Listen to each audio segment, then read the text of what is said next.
أعوذ بالله من الشيطان الرجيم بسم الله الرحمن الرحيم الحمد لله الذي أرسل أنبياء ذوي فطانة بالصدق والتبليغ والأمانة ثم الصلاة والسلام على طه رسول الله ثم الصلاة والسلام على ياسين حبيب الله وعلى آله وأصحابه ومن تبعهم بإحسان إلى يوم القيامة سبحانك لا علم لنا إلا ما علمتنا إنك أنت العليم الحكيم رب اشرح لي صدري ويسر لي أمري واحلل عقدة من لساني يفقهوا قولي واجعل لي وزيرا من أهلي أما بعد حضرة العلماء والكرماء وحضرة الجماعة مصلى باب الخير.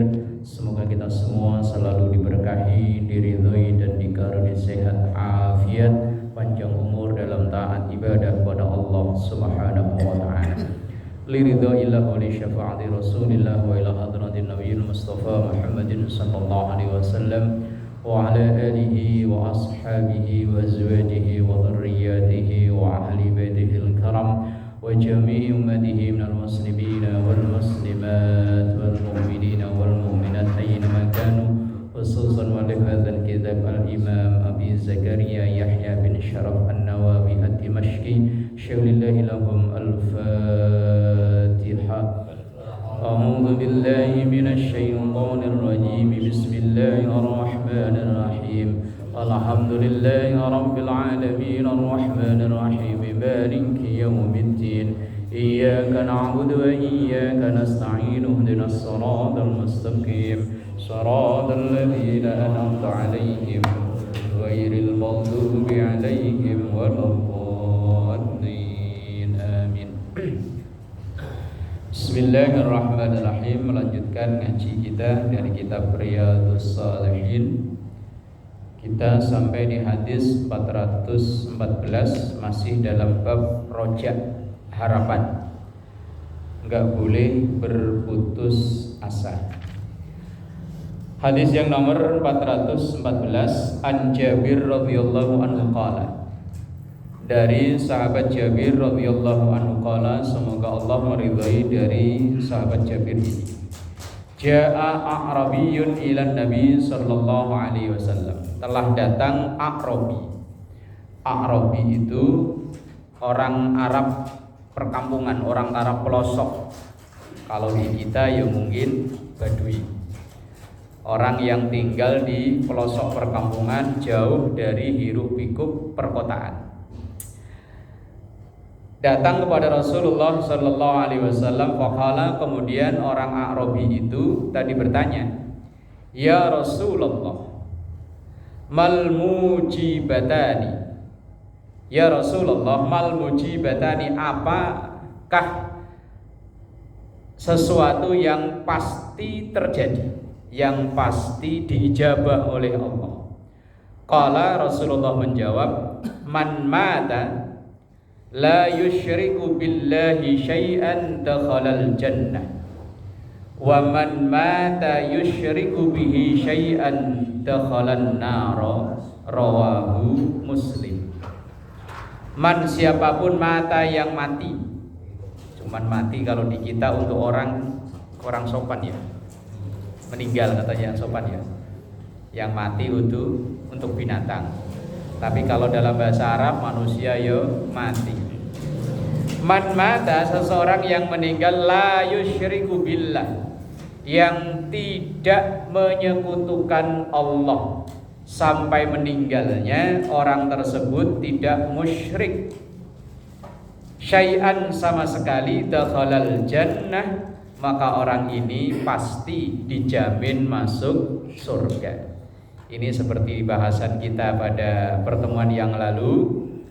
Walaupun orang itu melakukan dosa-dosa, tapi kalau dalam hatinya ada keimanan dan tidak menyekutukan Allah, ada harapan, tidak putus asa, harapannya pasti masuk surga. Lah, syirik itu terbagi menjadi dua. Ada namanya syirik jali. Tapi bukan Bang Jali itu ya. Bang Jali. Bukan. Bukan. Jali itu artinya terang-terangan. Syirik yang memang kelihatan, gamblang nyata. Nyata-nyata menyembah selain Allah, nyata-nyata minta sesuatu kepada yang selain Allah. Punya usaha kok seret, kemudian ia datang ke Mbah, ini gimana dagangan saya kok seret? Oh, kalau pengen dagangan lancar, nanti kalau berangkat jalannya mundur. Oh, mama. Biasanya dukun ini kan nyuruhnya yang aneh-aneh itu kan ya. Nanti kalau pulang udah nyampe depan pintu, jangan lewat pintu tengah, lewat pintu samping. Iya kalau rumahnya ada pintu samping, kalau nggak ada. Biasanya kan nyuruhnya yang aneh-aneh ya. Mbah, ini gimana nih Mbah? Anak saya udah umur 40 tahun kok belum laku-laku. Gimana nih Mbah? Oh, anakmu ini diikat di tali kuburan. Wes aneh-aneh. Syirik jali, terang-terangan. Kalau syirik khafi itu yang kedua ada namanya syirik khafi. Bukan kopi loh ya. Ntar takutnya yang satu jali, satu kopi lagi. Kopi jali. Kopi jali. Khafi pakai khafi itu artinya samar. Umpama kemarin dagang kok sepi lah, kebetulan entah habis main dari mana dikasih batu cincin. Cincin dipakai, begitu cincin dipakai mulai dagangan dibuka sampai jam 10 pagi nggak sempet duduk. Bos pokoknya ngelayanin aja, terus kemudian sorenya kayaknya cincin ini. Kayaknya gara-gara cincin ini. Pada pakai cincin ya? Saya nggak pakai cincin itu pernah diledekin dong. Sama kiai saya lupa saya. Saat nggak pakai cincin, enggak kiai. Kiai kata kiai tersebut ngomongnya begini, untuk membedakan jari orang sama jari bukan orang, pakailah cincin. Oh, tapi tetap ya saya kadang pakai kadang enggak. Katanya biar beda jari orang sama jari yang bukan orang. Kalau jari bukan orang kan nggak ada yang pakai cincin. Nah, kalau jari orang pakai cincin. Kata beliau hobi pakai cincin, kalau enggak ya wes ben. Takutnya malah nanti lagi. Wah, kayaknya gara-gara ini. Kemarin dagangan sepi, sekarang kok habis. Wah, walaupun ia tidak langsung, ini namanya syirik khafi, syirik yang tersamarkan. Lah kalau orang sampai matinya tidak ada rasa itu, walaupun dia sering melakukan dosa, entah yo hobi judi online yang popo, tapi tetap ada harapan untuk ke surga. Tapi kemudian waman mata yusyriku bihi syai'an dakhalan nar.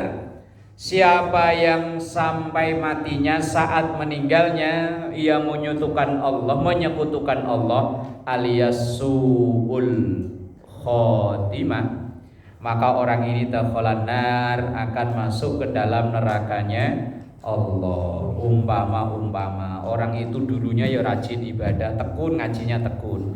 Giliran di usia tuanya punya penyakit. Ya, kebetulan penyakitnya udah sekian bulan, sekian tahun nggak sembuh-sembuh. Dan kemudian diomongin sama orang, coba datang ke Mbah yang onono. Biasanya manjur. Begitu datang ke sono, kata mbahnya, oh penyakitmu ini dibikin sama orang. Ya. Ini kamu harus motong ayam hitam mulus 9 ekor sama telurnya 33 ekor. Umpama melakukan hal-hal yang menyebabkan itu, wes bahaya, dakhalan nar, akan masuk dalam nerakanya Allah. Artinya orang yang dalam akhir hayatnya tidak menyekutukan Allah walaupun ia pendosa, maka harapannya surganya Allah. Tapi sebaliknya, orang yang ahli ibadah umpama, tapi naudzubillah, semoga kita semua terhindar dari itu semua. Umpama ada orang ahli ibadah, tapi ternyata di akhir hidupnya justru malah menyekutukan Allah, seperti kasus kisah Bal'am bin Ba'murah atau yang terkenal dengan Barseso. Walaupun dia ahli ibadah, tekun, tapi akhir hayat kok menyekutukan Allah, ya nerakanya Allah, naudzubillah. Bismillahirrahmanirrahim. Hadis 415. An Anasin radhiyallahu anhu, dari sahabat Anas bin Malik radhiyallahu anhu, anna Nabiyya sallallahu alaihi wasallam, bahwa Rasulullah sallallahu alaihi wasallam wa Mu'adz bin Jabal radifuhu ala rahli. Ini kesaksian Anas bahwa Rasulullah itu jalan naik kendaraan, beliau bonceng. Ya kalau dulu ya mungkin kuda atau onta. Nah kalau sekarang ya motor. Rasulullah itu bonceng, diboncengin sama seorang sahabat namanya Mu'adz bin Jabal. Qala, kemudian dalam perjalanan itu, ya biasa kita kalau naik motor boncengan kan ngobrol. Lah Rasulullah ya begitu sama sahabat Mu'adz. Qala Rasulullah, kemudian Rasulullah berkata, "Ya Mu'adz, wahai Mu'adz." Qala, kemudian Mu'adz menjawab, "Labbaik ya Rasulullah wa sa'daik." Ya Rasul, kalau bahasa kita, kalau orang Jawa nggih ya Rasul, ngestoaken. Kalau orang sini siap ya Rasul. Nah ini ketika Rasulullah ngomong pada Mu'adz. Sampai Rasulullah ngomongnya, manggil Mu'adznya ini diulang 3 kali. Ya karena mungkin kalau lagi jalan gitu ngomong, kalau nggak kenceng diulang-ulang kadang nggak begitu denger Pak ya. Apalagi dua-duanya pakai helm. Perasaan ngomong pelan-pelan, kata orang yang di sebelahnya kenceng amat ngobrolnya. Lah ini Rasulullah manggil Mu'adz sampai 3 kali. Ya Mu'adz, kemudian Mu'adz ya menjawab, "Labbaik ya Rasulullah wa sa'daik," sampai diulang 3 kali. Kemudian kemudian Rasulullah bersabda, "Ma min 'abdin yashhadu an la ilaha illallah wa anna Muhammadan 'abduhu wa rasuluhu sidqan min qalbihi."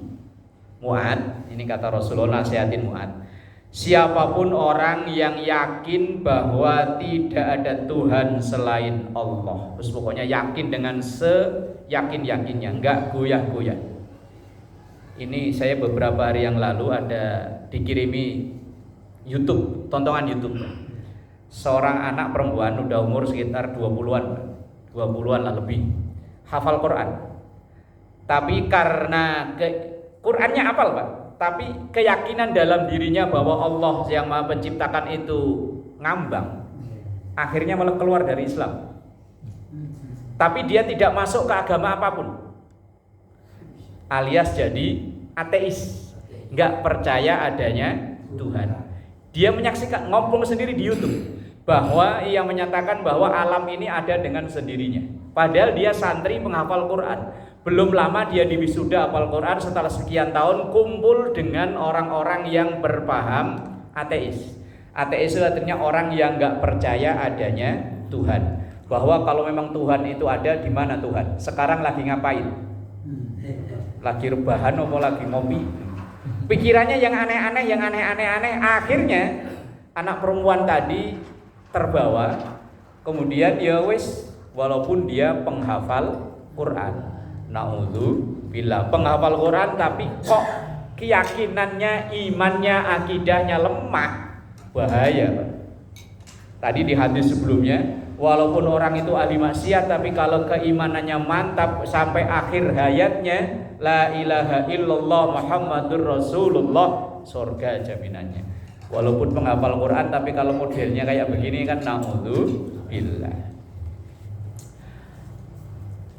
Kemudian wa anna Muhammadan 'abduhu wa rasuluhu sidqan min qalbihi. Ia meyakini bahwa Rasulullah itu utusan Allah, Nabi Muhammad utusan Allah, sidqan min qalbihi, yakin benar dalam lubuk hatinya yang paling dalam. Maka illa harramallahu 'alan nar, maka Allah mengharamkan orang ini tersentuh api neraka. Maka terus yang ditekankan itu masalah akidah, masalah tauhid. Maka sewaktu-waktu azan dia mengucapkan asyhadu alla ilaha illallah. Kita sholat ya begitu, asyhadu alla ilaha illallah. Bahkan anak mulai dari lahir ke alam dunia, sebelum anak ini mendengar merdunya lagunya Niada Niati, apa Bruri Marantika, Lah iya loh. Mungkin lagu kan sesuai umur, Pak. Kalau yang kayak begini yo enggak ngerti. Kan litingan-litingan niati semua kan ini ya. Lah iya. Lah iya sebelum denger itu yang diperdengarkan yo asyhadu alla ilaha illallah wa asyhadu anna muhammadar rasulullah. Bahkan sampai nanti ruhnya sudah enggak ada, ketika dimasukkan ke liang lahat juga tetap diingatkan tentang la ilaha illallah muhammadur rasulullah. Cuman ini mulai dipersoalkan, Pak. Azan mosok untuk orang yang meninggal. Orang yang meninggal sudah nggak perlu diadzani, masukin aja. Saya udah 2 kali atau 3 kali, Pak. Di Budi Dharma itu saya pernah nganter ke pemakaman orang yang dalam tanda kutip berbeda dengan kita. Yang bahkan konon katanya kalau kita masuk ke masjidnya dia pun dipel. Itu yang keluarganya nyuruh ngadanin, nyuruh buka tali pocongnya, sementara kelompok jamaahnya ngelarang, nggak boleh diadanin, tali pocongnya nggak boleh dibuka. Akhirnya di kuburan ribut antara keluarganya, karena keluarganya itu sama dengan kita, cuman ibu itu ikut ke pengajian yang ini, sementara ustadznya kemudian jamaahnya yang lain ngelarang. Wah, akhirnya terjadi perdebatan. Ya saya hanya nganter, ya nonton aja, Pak. Untung saat itu belum ada HP ini, Pak. Kalau ada mah divideoin, Pak, ya. Viral lah divideoin. Akhirnya karena yang keluarga ngotot, ya tetap akhirnya diadanin, kemudian ininya dibuka. Terus gak lama, sama saya karena takziah, karena ini teman saya baik, dia sama dengan saya, cuman saudara-saudaranya, kakak, adik-adiknya kan beda-beda. Begitu bapaknya meninggal, asal udah dimasukin ke kuburan, mau diadanin nggak boleh. Kemudian mau didoain nggak boleh. Apa yang didoain? Tadi di sholat udah doain, doanya sama, yaitu itu juga. Oh, ya wes lah. Akhirnya karena teman saya ini dia sendirian, kalah sama saudara-saudara yang lain banyak. Akhirnya ya udah begitu dikubur, kubur aja. Diadanin yo enggak, ditalkin enggak, didoain yo enggak. Wes pokoknya asal dimasukin, kemudian diuruk, diinjek-injek, pasang patok. Itu pun nisannya kuburannya nggak boleh diginiin, nggak boleh begini loh. Apa namanya begini itu? Harus rata. Nah, wes ada yang mau doa, nggak usah didoain. Bapak saya udah didoain dari tadi pas sholat udah doain. Akhirnya wes pulang. Lah kalau di kita ada namanya talqin. Talqin itu kalau bahasa gampangnya ngasih contekan, Pak. Enggak ibarat anak sekolah mau ujian dikasih contekan. Lah ngasih contekan kita yang hidup. Nanti kalau ditanya malaikat, talqin itu kalau diterjemahin kan gitu, Pak. Nanti akan datang 2 malaikat itu sama-sama makhluk Allah, dia akan bertanya, siapa Tuhanmu, siapa nabimu? Wis jawab dengan lisan yang fasih, dengan lisan yang kuat, raditu billahi rabba wa bil islami dina wa bi muhammadin nabiyyan wa rasula. Jadi adanin. Nah itu sebagai bentuk penguatan akidah. Walaupun dia sudah meninggal, dulu lahirnya diadanin, meninggalnya ya diadanin. Tapi kalau di pemahaman lain gak mau, ya wes itu urusan masing-masing. Nah, Mu'adz bin Jabal dinasihatin oleh Rasulullah itu tadi bahwa orang yang yakin dengan Allah sebagai Tuhannya, Rasulullah sebagai hambanya, sebagai Rasulnya, yakin mempercayai itu dari lubuk hati yang paling dalam, haram masuk ke neraka. Qala, kemudian Mu'adz bin Jabal, ya Rasulullah, afala ukhbiru bihan nas fayastabshiru. Ya Rasul, informasi begini ini boleh gak saya sampaikan ke orang-orang? Awalnya Rasulullah qala idza yattaqilu, jangan dulu. Nanti kalau ini disampaikan ke orang-orang mah yang penting yakin, nanti diajak sholat mau, diajak puasa berat, diajak zakat ogah, yang penting pokoknya yakin juga surga. Nah, makanya kadang ada ilmu itu yang cocok buat satu orang tapi nggak cocok dengan orang lain. Lah orang kalau yang masih ahli maksiat, mabuk hobi, judi hobi, main perempuan hobi, kemudian dibilangin asal kamu yakin dengan la ilaha illallah surga. Wah, akhirnya maksiatnya malah lanjut, Pak. Wah, ngapain saya berhenti? Wong udah dijamin, yang penting saya yakin. Lah, orang ngaji bab rojak ini ditujukan ke kita-kita ini. Ini kan kita-kita ini insyaallah kalau 5 waktu ya full, Pak ya. Iya, sedekah ya semampunya ya sedekah, puasa Ramadan ya Ramadan puasa ya, zakat ya zakat. Lah ketika itu kita ditambah dengan keyakinan kita yang sholat, kita yang zakat, kita yang lain-lain ibadah, jangan sombong dengan ibadah itu. Wong itu bukan jaminan kita masuk surga. Tapi ya jangan pesimis bahwa kita nggak akan masuk surga. Wong kita mengimani, meyakini bahwa la ilaha illallah Muhammadur Rasulullah. Lah kalau yang ahli maksiat diomongin hadis kayak begini, wah tambah lanjut, tambah jadi. Wah, yang penting kan yakin saya, yang yakin bahwa Allah itu Tuhan, Nabi Muhammad utusan Allah. Selesai, mau maksiat mau apa kek lah, bahaya. Maka yo dilihat-lihat dulu. Maka ketika Mu'adz bin Jabal mau menyampaikan ke sahabat-sahabat yang lain, Rasulullah bilang jangan dulu, tunggu. Nanti kalau orang-orang itu sholatnya udah bukan hanya kewajiban tapi kebutuhan. Karena orang ada yang menganggap sholat ini kewajiban, ada yang menganggap kebutuhan. Nah kalau sekarang nih Pak, kita merasakan sholat itu kebutuhan apa kewajiban? Butuh ya. Kalau sesuatu wajib itu kalau seandainya enggak, itu malah seneng Pak. Kewajiban kalau enggak itu kita malah seneng. Umpama bayar pajak motor kan wajib ya. Kemudian ini presiden baru kemudian bikin pengumuman semua wajib semua pajak untuk kendaraan bermotor hilang, enggak perlu bayar. Seneng ya. Itu wajib. Kalau wajib kok diilangin alias enggak ada, seneng. Tapi kalau kebutuhan kok enggak ada, iya kan kita butuh makan, butuh minum. Nah misalnya pulang dari sini biasanya habis isak makan, lah nyampe rumah kok enggak ada, nyari kita. Lah ketika sholat itu sudah merasa kalau kita lagi pergi kemana atau lagi sibuk apa, belum sholat kok rasanya nggak enak, rasanya masih ada yang kurang, oh berarti sudah merasakan bahwa sholat itu butuh. Lah ketika orang yang sudah bisa merasakan ini, lah baru dimasukkan ajaran tentang bahwa ibadahmu yang didasari dengan keyakinan itulah yang nanti akan menjadi penyebab surganya Allah. Tapi kalau yang masih ahli maksiat ya bahaya. Maka tadi Mu'adz bilang, bertanya pada Rasulullah, ya Rasul, boleh enggak ini saya sampaikan ke orang-orang? Rasulullah bilang jangan dulu. Nanti orang itu idzan yattakilu, orang-orang akan jadi tambah males untuk diajak ibadah. Wong yang penting yakin.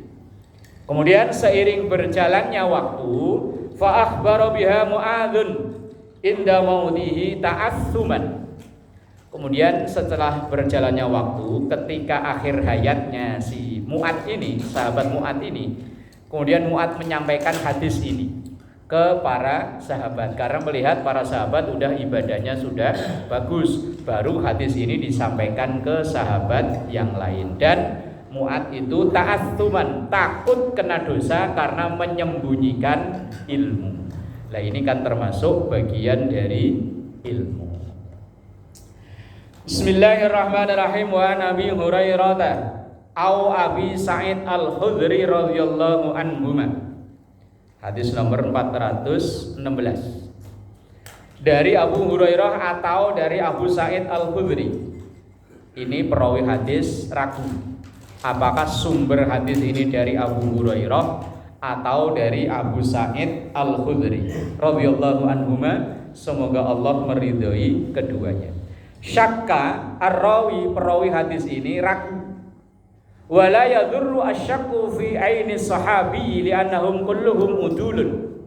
Kalau keraguan tentang sahabat dalam meriwayatkan hadis gak mengapa. Wong para sahabat itu orang yang langsung bertemu dengan Rasulullah, yang semuanya pasti adil jujur dalam meriwayatkan hadis.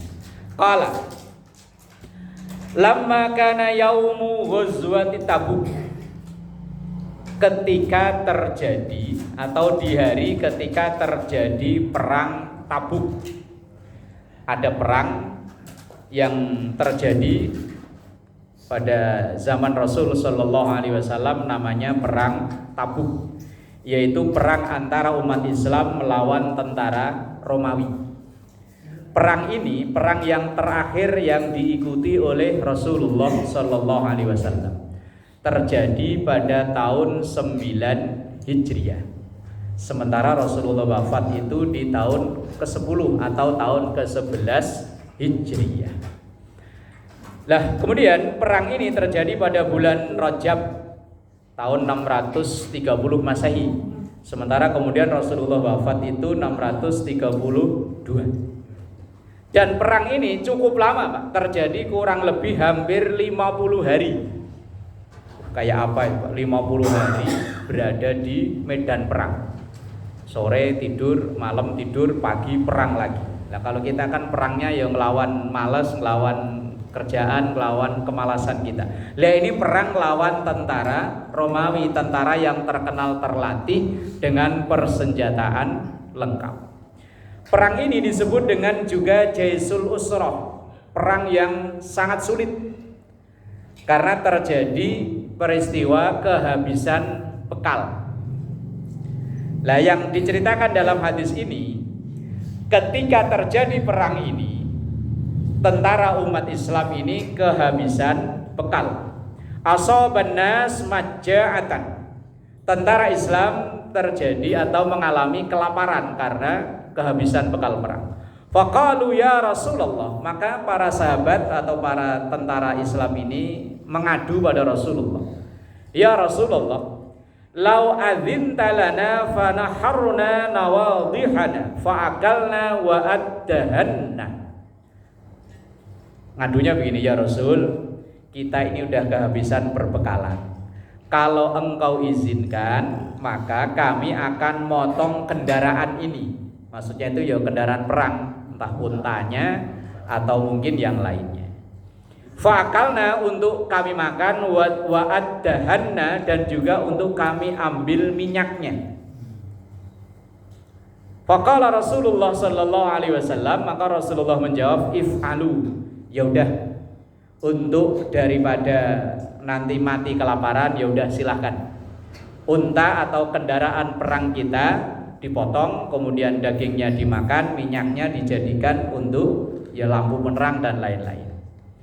Ketika Rasulullah sudah menyampaikan, udah silahkan, faja'a Umar radhiyallahu anhu. Tiba-tiba Umar datang. Faqala, ya Rasulullah, in fa'alta qalla adh-dhahru. Ya Rasul, kalau kendaraan perang kita kok kita potong, kita sembelih, nanti berkurang kekuatan kita. Walakin, akan tetapi ya Rasul, kalau menurut saya, ud'uhum bi fadli azwadihim. Menurut saya ya Rasul, lebih baik sisa-sisa perbekalan yang ada itu dikumpulin. Wes pokoknya seadanya semua pasukan dikumpulin jadi satu. Summa da'allaha lahum 'alaiha bil barakah. Kemudian engkau mohon pada Allah, engkau berdoa pada Allah dengan memohon berkah. La'allallah ayyaj'ala lahum fi dzalikal barakah. Semoga Allah menjadikan sisa makanan dari perbekalan ini keberkahan. Lah, riwayat ini Pak, yang dijadikan kita ini kadang kan, kalau di kampung saya Pak, kalau menjelang puasa itu, kalau orang kampung saya namanya megengan. Kalau orang sini apa? Munggahan. Nah, lah ini kan terjadi pada bulan Rajab, Syaban itu kan umumnya orang munggahan. Itu kalau budaya di kampung saya Pak, itu masing-masing rumah bawa makanan dianterin ke masjid. Kalau nggak ke masjid, ke musola, pokoknya yang terdekat. Kemudian setelah makanan itu ngumpul, kemudian didoain. Setelah didoain baru dibagiin lagi. Lah, sama? Iya. Lah ini yang jadi alasan kenapa ada acara itu, ternyata riwayat ini loh.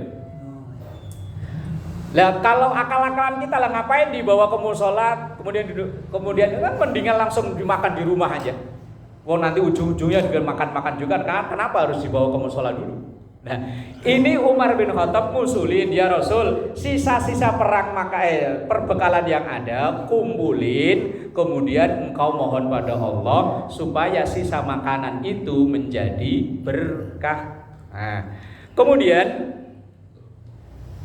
faqala Rasulullah, kemudian Rasulullah menjawab, "Na'am." Ya, kalau begitu mah. Ini demokratisnya Rasulullah, Pak. Rasul udah membuat keputusan, ya udah silakan tunggangan perang itu disembelih untuk dimakan, untuk dijadikan minyak. Tetapi ternyata ketika keputusan Rasulullah ini diprotes oleh Umar, ya Rasul, kalau saya jangan begitu. Lebih baik sisa-sisa makanan ini dikumpulin jadi satu, kemudian engkau berdoa pada Allah agar supaya berkah. Ini kan pelajarannya, walaupun Rasul pemimpinnya, tapi kalau ada usulan yang lebih logis, beliau nggak nolak. Alias, nggak bisa, saya pemimpin no, harus ikut sama saya. Enggak. Ternyata lebih logis, ya udah dijalani oleh Naam, ya. Fada'a binita'in fabasatahu. Kemudian Rasulullah meminta untuk digelarkan, kalau sekarang ya entah tikar atau terpal atau apa kono. Fabasatahu, kemudian digelar. Summa da'a bi fadli au azwadihim. Kemudian Rasulullah berdoa untuk mendoakan sisa perbekalan perang itu tadi.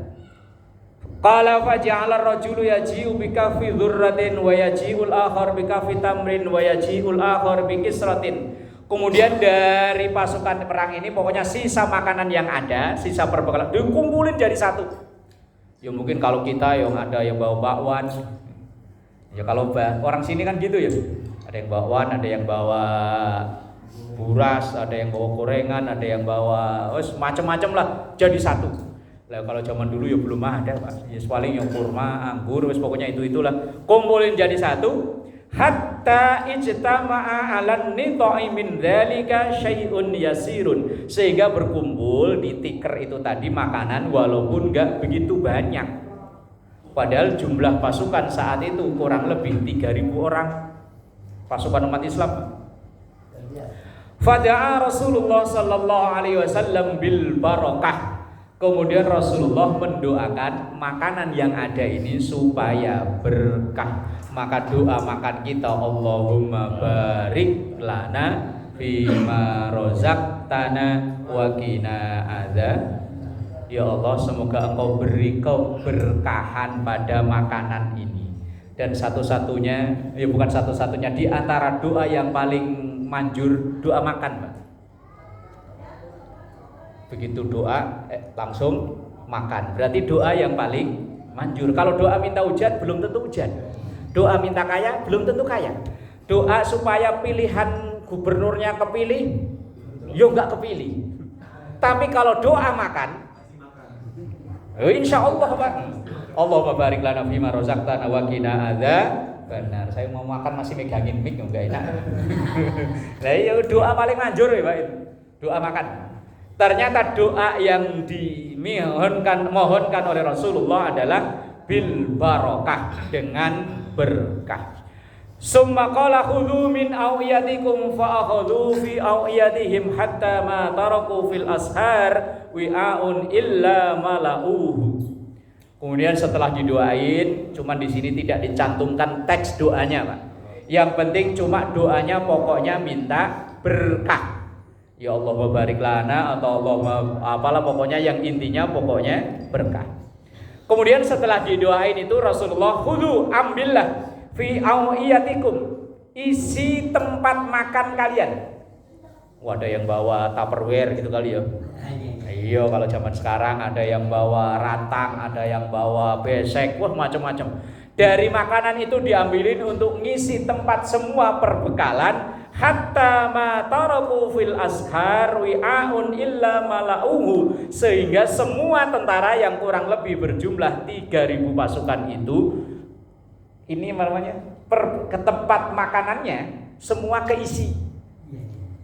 Walaupun makanannya kayaknya dikit, tapi begitu diambil, dimasukin, kan ngantri mungkin ya, dari sini saya dulu ngambil udah penuh pergi ya. Pak Ustadz Roman ngambil penuh pergi, muter aja sampai semua pasukan itu perbekalannya itu tempat makanannya penuh, makanan belum habis, tapi yang ngedoain Rasulullah.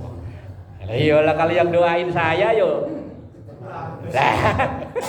kalau nggak cepet ya habis, nggak kebagian. Yang doain Nabi, Pak. Walaupun itu kayaknya dikit, tapi diambil nggak habis-habis. Yaitu mungkin yang disebut dengan berkah. Fil askar mi'aun illa mala'uhu.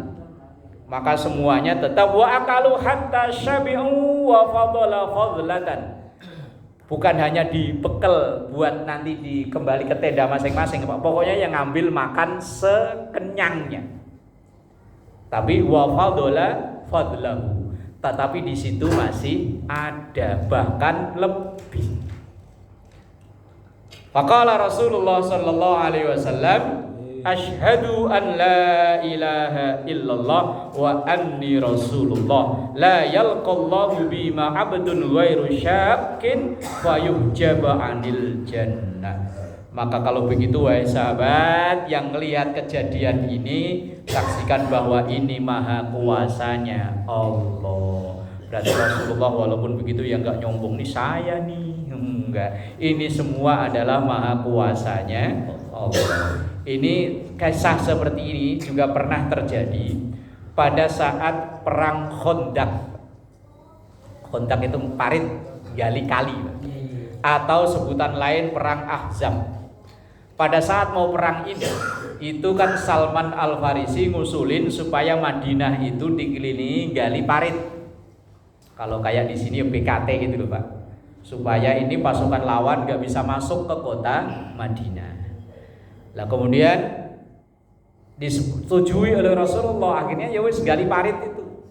Gali parit kali yang ngelilingi kota Madinah. Lah kalau zaman sekarang udah ada beko ya. Lah kalau zaman dulu ya mungkin pakai linggis, pakai pacul, cuman itu ya.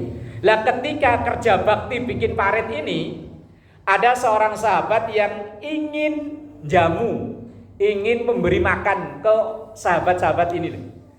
Lah dia bisiki Rasulullah, ya Rasul, nanti undanglah ke rumah saya 10 atau 20 orang. Saya punya kambing kecil tadi udah saya potong, mungkin cukup untuk paling-paling 20 orang ya Rasul. Nah, buat makan siang, ya mungkin gitu ya. Yo siap. Begitu sahabat yang ngundang tadi itu pulang, bilangin istri, udah Bu, udah saya bilangin ke Rasulullah, nanti jam makan siang di sini kurang lebih ya 20 orang. Tapi Rasulullah semua yang kerja bakti, semuanya makan siang ditanggung di rumahnya sonono. Begitu datang tuan rumah kan kaget. Yang diundang 20, yang datang ratusan. Waduh. Umpama Pak, jamaah sini ada yang selamatan, yang diundang 10, yang datang se-RW. Lah kan pusing ya. Waduh, ini beseknya kurang ini. Kemudian yang tuan rumah tadi nyamperin Rasulullah, ya Rasul, tadi kan saya bilang paling-paling 20. Lah ini kok segini, ini gimana? Kata Rasul, ya wes tenang. Mana yang makan anumu itu, mungkin ditaruh di dandang itu Pak ya. Dah sini, yang buat ngambilin ya Pak, ciduk. Kalau orang Jawa siwur, apa ya? Centong. Nah, dah ini makanannya centongnya sini. Lah kemudian ya udah sini ngantri satu-satu. Diambilin oleh Rasulullah Pak. Semua orang udah kebagian, yang di dandang masih ada. Tapi itu Rasul. Kalau Pak Ustadz Rohman yang begitu. Oh iya Pak Tamrin, umpama bubur kacang hijau ya umpama ya. Biasanya yang hadir ngaji itu paling 100 aja. Umpama minggu besok yang hadir 500 orang. Oh, tukang bubur kurang ini. Kata Pak Ustadz Tamrin, sini saya yang Nyidungin. Wah, alamat. Lah iya, enggak habis-habis. Tapi kan itu kalau kepepet, Pak. Kalau enggak kepepet ya enggak gitu. Tapi kalau kepepet mungkin bisa jadi ya. Bisa jadi Pak Kiai Tamrin ini karomahnya keluar lah karomahnya. Lah iya diselawatin aja, jadi di dandangnya tukang bubur itu diambilin nggak habis-habis. Kata tukang bubur, alhamdulillah kalau nggak habis-habis bisa saya jual lagi. Pakai air wudu. Nah ini keberkahan atau harapan yang kalau dimasukkan dalam bab ini, bahwa ketika mengalami kesulitan tidak diperbolehkan untuk putus harapan atau putus asa. Insya Allah biasanya kalau udah pepet jalan itu ada aja Allah yang memberi jalan. Ya kadang kita dibikin pusing dulu Pak ya. Lah iya Pak, kita dibikin pusing dulu, nanti kalau udah pusing kita akan mentok minta ya Allah baru dikasih jalan. Ini saya mau cerita 2011 saya masuk rumah sakit. Malam 21 Ramadan saya ngimami traweh.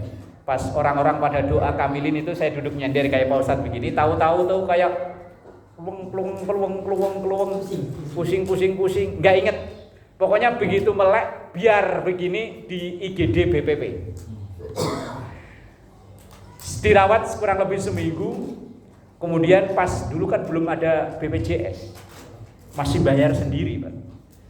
Wah seminggu di BPP lumayan, duit nggak punya ini gimana ya Allah. Engkau beli penyakit, masa nggak beli ongkosnya buat bayar penyakit dokternya ya Allah. Setiap malam pasien sebelah saya tidur, saya nggak tidur Pak, kelip, mikirin ongkosnya.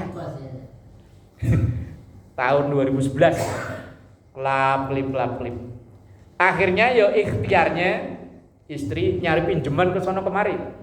Karena nanya ke bagian administrasi, Pak, ini kira-kira ongkosnya berapa sekian? Akhirnya istri nyari pinjaman sono sini. Kata istri udah dapat Mas pinjamannya, alhamdulillah. Begitu mau bayar, kadang-kadang ada yang nengokin, bawa taruh diselipin bantal, nengokin selipin bantal. Begitu pas mau bayar, kata saya itu ada orang-orang yang ngasih sedekah, siapa tahu bisa bantu-bantu. Dihitung-hitung lebih 700.000 Pak. Tapi kan dimiskin pusing dulu nyari pinjaman ke sono kemari. Sementara saya orang rantau, istri orang rantau, saudara-saudara rata-rata udah pada pulang kampung. Nyari pinjaman kan mumet Pak. Nggak ada jaminan apa-apa, tapi dibikin pusing. Ya dikasih pertolongan Pak, tapi dibikin pusing dulu. Alias Rasulullah ini tadi emang nggak pusing sampai kendaraan perang mau disembelih kan bikin pusing Pak. Tetapi begitu ada wasilahnya sahabat Umar yang memberikan solusi, akhirnya dikumpulin makanannya, didoain, akhirnya cukup. Lah kalau nggak kepepet begitu melulu ya namanya nggak berjuang Pak.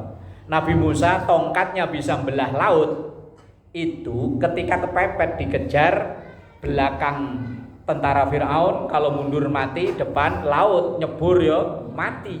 Akhirnya mohon pada Allah tongkatnya berubah bisa mukul laut menjadi jalan kalau kepepet. Lah kalau nggak kepepet tentuan main tongkat Firaun kurang ajar tongkat langsung iman. Yo nggak berjuang itu namanya.